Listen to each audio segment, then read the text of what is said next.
तो आप लोग का जागरूकता एग्जाम में स्वागत है। अगर इस चैनल को सब्सक्राइब नहीं किए तो सब्सक्राइब कीजिए, बेल आइकन घंटी जरूर दबाइए। आज जो आप लोग के आज बीच में हम लेकर आए objective question model paper class 10th का है दोस्तों।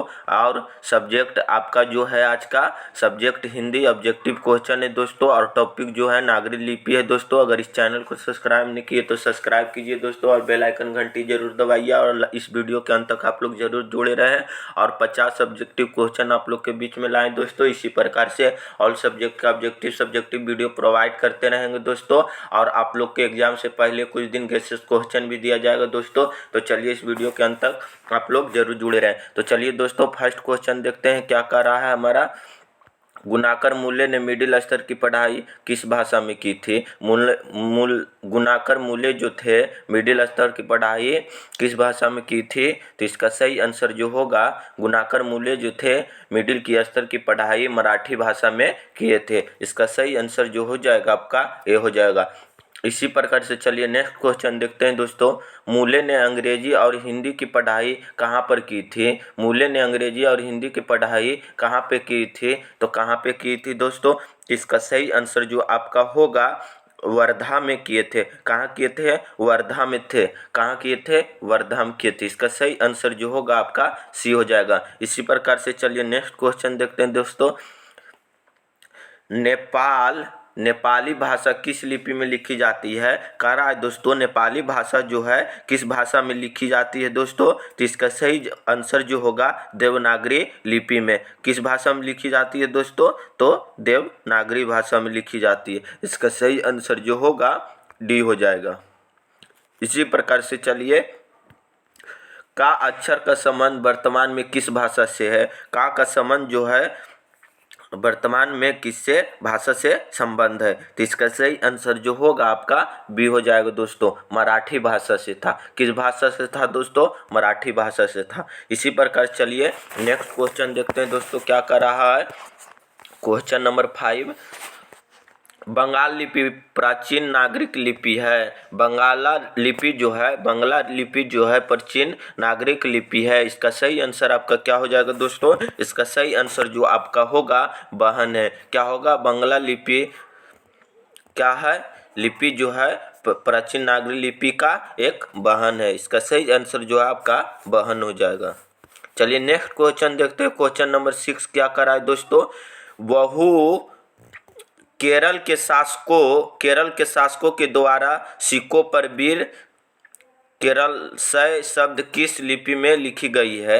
केरल शब्द जो है किस लिपि में लिखी गई है। तो इसका सही आंसर जो होगा आपका दोस्तों, इसका सही आंसर आपका होगा क्या हो जाएगा, तो नागरी लिपि होगा। क्या होगा दोस्तों, नागरी लिपि हो जाएगा। इसका सही आंसर जो है आपका ए हो जाएगा। इसी प्रकार से चलिए नेक्स्ट क्वेश्चन देखते हैं क्या कर रहा है। टकसाल का संबंध है, कह रहा है दोस्तों टकसाल का जो संबंध है तो किससे है दोस्तों। तो इसका सही आंसर जो होगा क्या हो जाएगा दोस्तों, टकसाल का संबंध जो है किससे है, तो सिक्कों से है। किससे है दोस्तों, सिक्कों से है। इसका सही आंसर जो आपका है क्या हो जाएगा, ए हो जाएगा। चलिए नेक्स्ट क्वेश्चन देखते हैं दोस्तों क्या कर रहा है। श्रवण बेलगोला स्थान का संबंध है, श्रवण गोलबेला स्थान का संबंध है तो किससे है दोस्तों। तो इसका सही आंसर आपका क्या हो जाएगा, और आपके एग्जाम के लिए VVI क्वेश्चन इस साल के लिए दोस्तों, इसका सही आंसर जो होगा आपका धर्म हो जाएगा। चलिए नेक्स्ट क्वेश्चन इसी प्रकार से देखते हैं दोस्तों क्या कर रहा है। किस शासक ने अपने सिक्कों पर राम सीता की आकृति और नागरी लिपि में राम से शब्द अंकित करवाए थे। वो कौन थे, तो कौन सा शासक थे, तो उनका नाम क्या होगा सही। इनका नाम जो होगा आपका शासक का नाम जो था अकबर था। क्या था दोस्तों, अकबर था। क्या हो जाएगा, इसका सही आंसर आपका सी हो जाएगा। चलिए नेक्स्ट क्वेश्चन देखते हैं दोस्तों। ये क्वेश्चन आपका 2020 में पूछा गया था दोस्तों फर्स्ट सीटिंग में, इसलिए इस साल भी आने की संभावना अधिक से अधिक है दोस्तों। इस क्वेश्चन पर आप लोग गौर कीजिएगा। क्वेश्चन नंबर 11 10 क्या कर रहा है। नागरी लिपि शीर्षक निबंध के निबंधकार हैं तो कौन है दोस्तों। इसका सही आंसर जो होगा आपका क्या हो जाएगा, गुणाकर मूल्य हैं। कौन है, तो गुणाकर मूल्य हैं। इसी प्रकार से चलिए क्वेश्चन नंबर 11 देखते हैं दोस्तों क्या कह रहा है। नागरी लिपि शीर्षक पाठ की किस पुस्तक से लिया गया है। देखिए आपका एग्जाम के लिए वीवीआई क्वेश्चन है दोस्तों, इस क्वेश्चन पे गौर कीजिएगा। तो इसका सही आंसर आपका जो होगा क्या हो जाएगा दोस्तों, बी हो जाएगा। भारतीय लिपियों की कहानी है। नागरी लिपि जो है भारतीय लिपियों की क्या है, तो एक कहानी है। इसका सही आंसर आपका बी हो जाएगा। इसी प्रकार से चलिए नेक्स्ट क्वेश्चन देखते हैं दोस्तों क्या कर रहा है। मराठी भाषा की लिपि कौन सी है। मराठी भाषा की लिपि कौन सी है, तो कौन सी है दोस्तों, इसका सही आंसर जो होगा आपका क्या हो जाएगा दोस्तों, मराठी भाषा की लिपि कौन सी है, तो कौन सी है दोस्तों, इसका सही आंसर आपका जो होगा सी हो जाएगा। देवनागरी का है इसका दोस्तों, देवनागरी का है। चलिए नेक्स्ट क्वेश्चन देखते हैं इसी प्रकार से क्या कह रहा है। सिद्धम क्या है। सिद्धम जो है क्या है, तो सिद्धम जो है एक प्रकार की लिपि है। क्या है दोस्तों, एक प्रकार की लिपि है। इसका सही आंसर जो आपका है डी हो जाएगा दोस्तों। इसी प्रकार से चलिए नेक्स्ट क्वेश्चन देखते हैं क्या कर रहा है। Question number 14। अगर इस चैनल को आप लोग सब्सक्राइब नहीं किए तो सब्सक्राइब कीजिए और बेल आइकन घंटी जरूर दबाइए और इस वीडियो के अंत में आप लोग जरूर जुड़े रहें। चलिए नेक्स्ट क्वेश्चन देखते हैं। क्वेश्चन नंबर 14 क्या करा, किस देवनागरी की संज्ञा दी गई है। देवनागरी किस संज्ञा को, किस देवनागरी को संज्ञा दी गई है, तो इसका सही आंसर जो होगा आपका क्या हो जाएगा दोस्तों, इसका सही आंसर आपका जो होगा वो सही आंसर होगा काशी को। किसको, काशी को। चलिए नेक्स्ट क्वेश्चन देखते हैं दोस्तों क्या कहा गया है। Question number 15। मलवा में नगर नागर लिपि का इस्तेमाल होता है, इसे किसने कहा था। किसने कहा था कि मलवा नगर नागर लिपि का इस्तेमाल होता है, किसने कहा था, तो इसका सही आंसर जो है आपका क्या हो जाएगा, अल्बेरूनी कहा था। अल्बेरूनी कहा था। इसका सही आंसर जो है अल्बेरूनी कहा था। इसका सही आंसर जो हो जाएगा 15 का आपका ए हो जाएगा। चलिए नेक्स्ट क्वेश्चन देखते हैं। बेतमा कहाँ है। बेतमा कहाँ है, इसका सही आंसर क्या हो जाएगा, बेतमा कहाँ है, कहाँ पे है, तो इसका सही आंसर जो आपका होगा क्या हो जाएगा दोस्तों, ए हो जाएगा। कहाँ होगा, इंदौर में। कहाँ था, तो इंदौर में था। चलिए नेक्स्ट क्वेश्चन देखते हैं क्या कर रहा है। ईसा की 14वीं 15वीं सदी के विजयनगर ने शासकों ने अपने लेखों की लिपि को कहा है। ईसा की 14वीं 15वीं सदी के विजयनगर के शासकों ने अपने लेखों की लिपि को कहा है, तो क्या कहा है दोस्तों, इसका सही आंसर जो आपका होगा क्या हो जाएगा, नंदी नागरी होगा। क्या होगा दोस्तों, नंदी नागरी हो जाएगा। इसी प्रकार से चलिए नेक्स्ट क्वेश्चन देखते हैं। क्वेश्चन नंबर 18 क्या कर रहा है दोस्तों, 18 क्या कर रहा है दोस्तों, क्वेश्चन नंबर 18 क्या कर रहा है दोस्तों, हिंदी लिखी जाती है। कर रहा है क्या इसका क्वेश्चन, हिंदी लिखी जाती है तो कौन सा लिपि में लिखी जाती है दोस्तों, तो नागरी लिपि में लिखी जाती है। कौन सा लिपि में लिखी जाती है दोस्तों, नागरी लिपि में दोस्तों। चलिए नेक्स्ट क्वेश्चन देखते हैं दोस्तों। देखिए ये भी क्वेश्चन जो आपका एग्जाम में 19 और 20 में पूछा गया था। 19 में सेकेंड सीटिंग में पूछा था और 20 का फर्स्ट सीटिंग में पूछा था दोस्तों। तो अगर इस चैनल को सब्सक्राइब नहीं किए तो सब्सक्राइब कीजिए और बेल आइकन घंटी जरूर दबाइए और इस वीडियो के अंत तक आप लोग जरूर जुड़े रहें। आपका एग्जाम के लिए सब क्वेश्चन जो है वीवीआई क्वेश्चन है दोस्तों। इसी प्रकार से चलिए नेक्स्ट क्वेश्चन देखते हैं। विजयनगर के राजाओं के लेखों की लिपि को क्या नाम दिया गया था। विजयनगर के राजाओं को लेखों की लिपि को क्या नाम दिया गया था, तो क्या नाम दिया गया था दोस्तों, तो इसका सही देखिए अभी क्वेश्चन 2018 में पूछा गया है दोस्तों, इसीलिए इस क्वेश्चन पे भी आप लोग गौर कीजिएगा। इसका सही आंसर जो आपका होगा क्या हो जाएगा, इसका सही आंसर जो हो जाएगा आपका क्या हो जाएगा, सी हो जाएगा। क्या हो जाएगा, नंदी नागरी लिपि। कौन था, नंदी नागरी लिपि। इसी प्रकार से चलिए क्वेश्चन नंबर 20 देखते हैं दोस्तों क्या कर रहा है। क्वेश्चन नंबर 20 क्या कर रहा है, नागरी लिपि कब एक स्वरदेशी लिपि थी। नागरी लिपि जो थी कब एक स्वरदेशी लिपि थी, तो इसका सही आंसर जो होगा दोस्तों क्या हो जाएगा दोस्तों, इसका सही आंसर जो आपका हो जाएगा 8वीं 11वीं सदी में थी। कब थी, 8वीं 11वीं सदी में थी। चलिए नेक्स्ट क्वेश्चन देखते हैं दोस्तों क्या कर रहा है। पहले दक्षिण भारत के नागरी लिपि क्या कहलाते थे? कह रहा है पहले दक्षिण भारत के नागरी लिपि क्या कहलाती थी? तो क्या कहलाती थी दोस्तों? अगर आप लोग को पता है तो कमेंट बॉक्स में जरूर बताइएगा। और इसके पहले हम बता देते हैं दोस्तों कि कौन था, इसलिए अगला वीडियो में पूछ सकते हैं क्वेश्चन, इसलिए आप लोग कमेंट बॉक्स में सही जवाब जरूर दीजिएगा दोस्तों। इसका सही आंसर जो होगा आपका क्या हो जाएगा? सिद्धम था। क्या था? सिद्धम था। कौन लिपि था? तो सिद्धम लिपि था। इसी प्रकार से चलिए क्वेश्चन नंबर 22 देखते हैं दोस्तों क्या करा। गुणाकर मूल्य का जन्म कब हुआ था? देखिए आपका एग्जाम के लिए VVI क्वेश्चन है दोस्तों, इस क्वेश्चन पे आप लोग गौर कीजिएगा। पूछ रहा गुणाकर मूल्य का जन्म कब हुआ था? हम पिछला वीडियो में भी बताए थे एक बात दोस्तों कि जन्म से आपका 2 से 3 क्वेश्चन रहेगा, लेखक का नाम और जन्म के बारे में पूछे गए ऑब्जेक्टिव क्वेश्चन में दोस्तों, इसलिए जन्म पे आप लोग ज़्यादा गौर कीजिएगा। तो चलिए दोस्तों क्या कर रहा है, गुणाकर मूल्य का जन्म कब हुआ था? गुणाकर मूल्य का जन्म जो है कब हुआ था? तो 1935 ईस्वी में हुआ था। कब हुआ था दोस्तों? 1935 में हुआ था। चलिए नेक्स्ट क्वेश्चन देखते हैं दोस्तों क्या कर रहा है।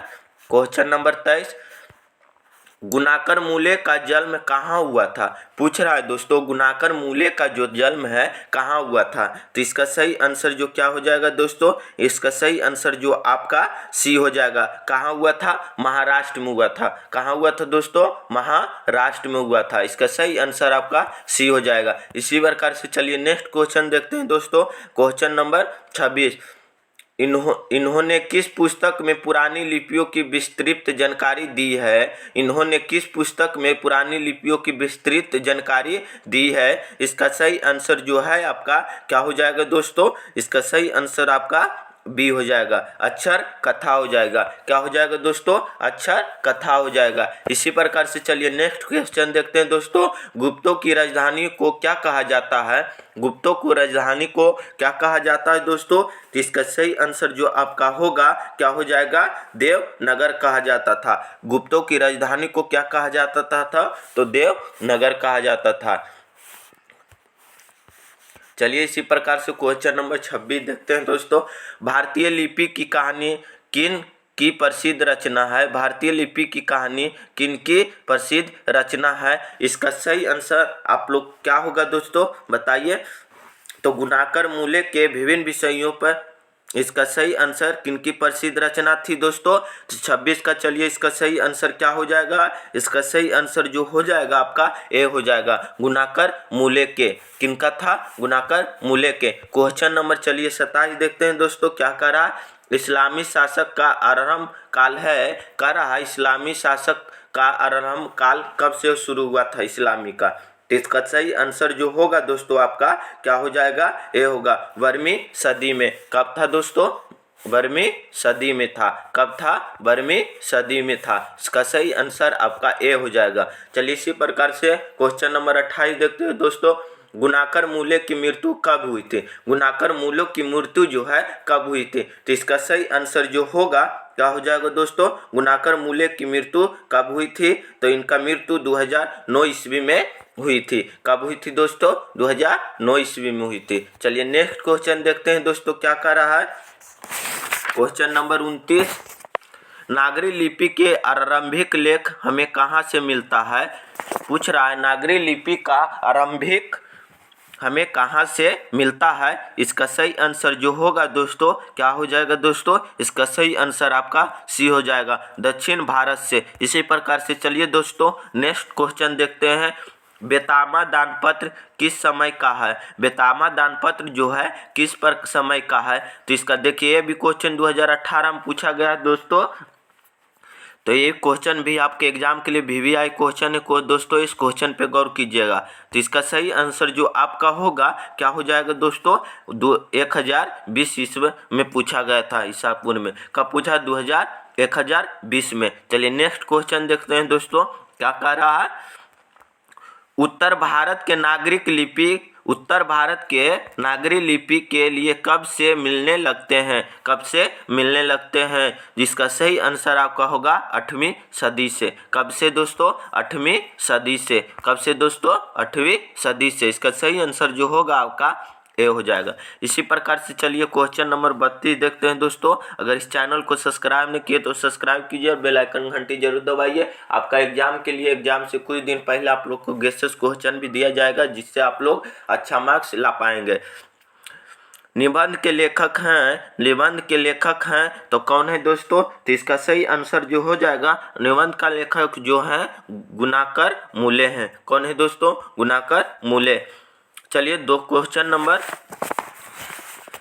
33 देखते हैं दोस्तों। तमिल, मलयालम, तेलुगु, कन्नड़ भाषा है, कह रहा है तमिल, मलयालम, तेलुगु, कन्नड़ भाषा है तो कहाँ की भाषा है, किधर का भाषा है दोस्तों? तो इसका सही आंसर आपका क्या हो जाएगा? इसका सही आंसर जो होगा दक्षिण भारत के, ये सब भाषा जो है दक्षिण भारत में बोला जाता है दोस्तों। चलिए नेक्स्ट क्वेश्चन देखते हैं दोस्तों। रामायण की रचना किस भाषा में है? रामायण की रचना जो है किस भाषा में है? तो इसका सही आंसर जो आपका होगा क्या हो जाएगा दोस्तों? देखिए 2020 में क्वेश्चन पूछा गया था दोस्तों, और आपके एग्जाम के लिए इस बार के लिए VVI क्वेश्चन 2022 के लिए दोस्तों। तो इसका सही आंसर जो होगा क्या हो जाएगा दोस्तों? इसका सही आंसर जो होगा ए होगा। रामायण जो की रचना की भाषा था संस्कृत से था। किससे था दोस्तों? संस्कृत से। चलिए नेक्स्ट क्वेश्चन देखते हैं दोस्तों। Question number 35। नागरी लिपि शीर्षक पाठ साहित्य की कौन सी विधा है? कह रहा है नागरी लिपि जो है शीर्षक पाठ की साहित्य की कौन सी विधा है? कौन सा विधा है दोस्तों? तो इसका सही आंसर जो होगा आपका क्या हो जाएगा दोस्तों? निबंध हो जाएगा। क्या हो जाएगा? निबंध हो जाएगा। इसका सही आंसर बी होगा दोस्तों। देखिए ये भी क्वेश्चन 2020 के सेकेंड सीटिंग में पूछा गया था दोस्तों। कब पूछा गया था? 2020 के सेकेंड सीटिंग में। चलिए नेक्स्ट क्वेश्चन देखते हैं दोस्तों। जो क्वेश्चन पूछा जाता है दोस्तों उसी क्वेश्चन को उलट फेर करके हर एक एग्जाम में पूछा जाता है दोस्तों। जो क्वेश्चन 2018 में, 16 में, 20 में, 19 में, वही क्वेश्चन को फिर से रिपीट किया जाता है एग्जाम में दोस्तों। इसलिए जो पूछा जाता है क्वेश्चन उसको ज़्यादा से ज़्यादा आप लोग गौर से पढ़िएगा और ध्यान दीजिएगा और याद रखिएगा। चलिए दोस्तों क्वेश्चन नंबर 36 देखते हैं। दक्षिण भारत की नागरी लिपि क्या कहलाती है? कह रहा है दक्षिण भारत की नागरी लिपि जो है क्या कहलाती है? इसका सही आंसर जो क्या होगा? दक्षिण भारत का नागरी लिपि जो है क्या कहलाता है? नंदी नागरी कहलाता है। क्या कहलाता है दोस्तों? नंदी नागरी कहलाता है। इसका सही आंसर जो होगा आपका सी हो जाएगा। इसी प्रकार से चलिए क्वेश्चन नंबर 37 देखते हैं क्या कह रहा है। 10वीं 11वीं सदी में किस रचना ने भारत यूरोप के बीच व्यापार के संबंध के बारे में बताया था? तो इसका सही बताया है। तो इसका सही आंसर जो आपका होगा क्या हो जाएगा दोस्तों? क्या हो जाएगा? सी होगा। क्या हो जाएगा? सी हो जाएगा। क्या हो जाएगा दोस्तों? सी हो जाएगा। पद्मावत क्या हो जाएगा? पद्मावत हो जाएगा। इसका सही आंसर जो है आपका सी हो जाएगा। इसी प्रकार से चलिए नेक्स्ट क्वेश्चन देखते हैं दोस्तों। Question number 38। दक्षिण भारत में द्रविड़ भाषा के कौन सी भाषा सबसे अधिक प्राचीन रहा था? कौन सा प्राचीन है? तो इसका सही आंसर जो आपका होगा क्या हो जाएगा दोस्तों? तमिल भाषा जो था द्रविड़ भाषा परिवार के लिए तमिल भाषा सबसे अधिक प्राचीन है। इसका सही आंसर जो होगा आपका ए हो जाएगा। इसी प्रकार से चलिए क्वेश्चन नंबर 39 देखते हैं। सरहद पाद की कृति है तो कौन सा है? तो इसका सही आंसर जो होगा, इसका सही आंसर आपका होगा दोहा कोश है। क्या है दोस्तों? दोहा कोश है। चलिए नेक्स्ट क्वेश्चन देखते हैं दोस्तों। क्वेश्चन नंबर 40 क्या कह रहा है? दोहा कोश किसकी रचना है? पूछ रहा है दोस्तों दोहा कोश जो है किनकी रचना है? ये भी क्वेश्चन 2020 में पूछा गया है दोस्तों, इसलिए इस साल भी आने की अधिक से अधिक संभावना रहेगा इस क्वेश्चन पर दोस्तों। चलिए क्या कर रहा है? दोहा कोश किनकी रचना है? दोहा कोश जो है किनकी रचना है? तो इसका सही आंसर जो होगा जीवनानंद दास की है। किनकी है? जीवनानंद दास की है। चलिए नेक्स्ट क्वेश्चन देखते हैं। Question number 41। हिंदी के आदि कवि हैं कह रहा है हिंदी के आदि कवि कौन है? हिंदी के आदि कवि जो है कौन है? इसका सही आंसर क्या हो जाएगा? दोहा कोश किनकी रचना है? तो दोहा कोश जो है किनकी रचना है दोस्तों? चलिए 40 नंबर क्वेश्चन फिर से देख लेते हैं।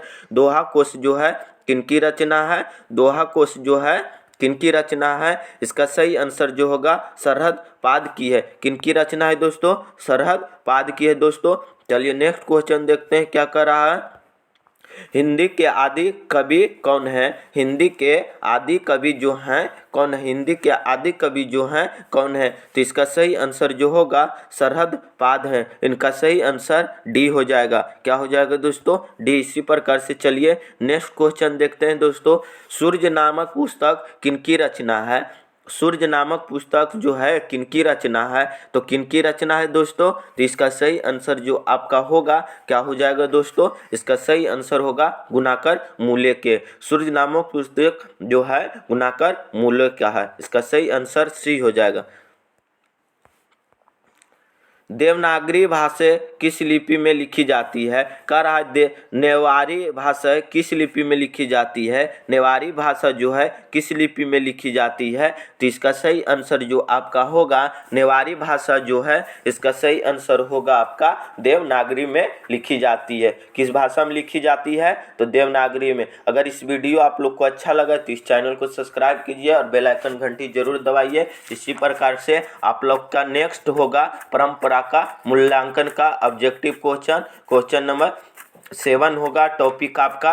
और आप लोग अगर इस चैनल को सब्सक्राइब नहीं किए तो सब्सक्राइब कीजिए और बेल आइकन घंटी जरूर दबाइए। ये पता है कि आप लोग को व्याकरण का भी क्वेश्चन पूछता है दोस्तों, तो आप लोग को व्याकरण का भी ऑब्जेक्टिव क्वेश्चन प्रोवाइड करेंगे, जिससे दोस्तों आपका हिंदी में 50 में 50 ऑब्जेक्टिव आपका अंक आने का बहुत आपकी तैयारी हो जाएगी दोस्तों।